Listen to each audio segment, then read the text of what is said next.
I went on a date with this guy. We're going to call him Mike. Do not judge me, but I didn't really have anything in common with him. I'm dating and I want to learn things about myself, so thought I'd give him a shot anyways. We met up at a local bar. I've been to this place before, which I loved because I have people to watch my back. When we met, I was so relieved that he looked just like his photos.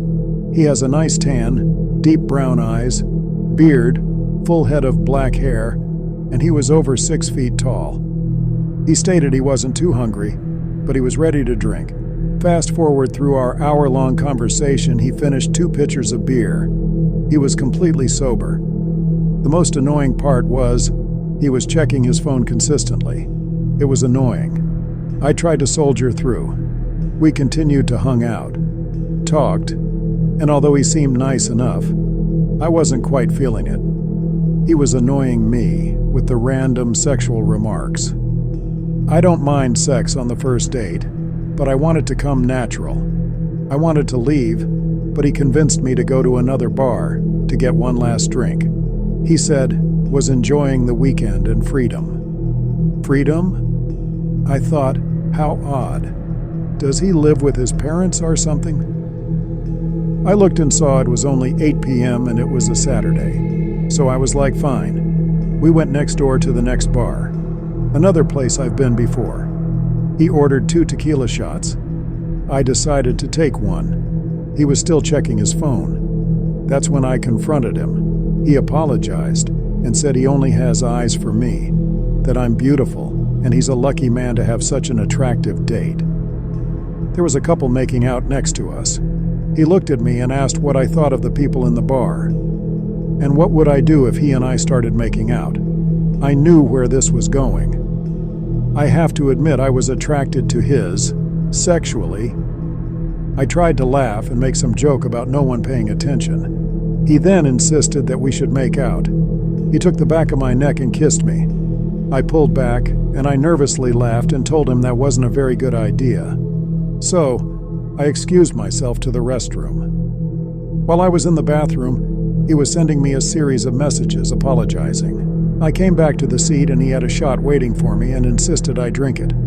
I convinced him to drink his 7th shot. Yes, 7. He did get really upset and said he was ready to go. At that point in the evening, he had consumed 2 pitchers of beer, 7 tequila shots. He still had no sign of being intoxicated.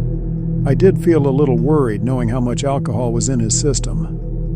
I asked if he thought it was a good idea for him to drive. He complimented my concern and asked if he'd come with me to my place sober up. Deep down inside, I actually wanted to take him, so I acted on my impulse. We got to my apartment, and I put on a movie. I remember he stated he enjoys Inception, so he really appreciated me being too kind. He apologized to me more. I told him, it's okay, he had a lot to drink. Halfway through the movie, we started to cuddle.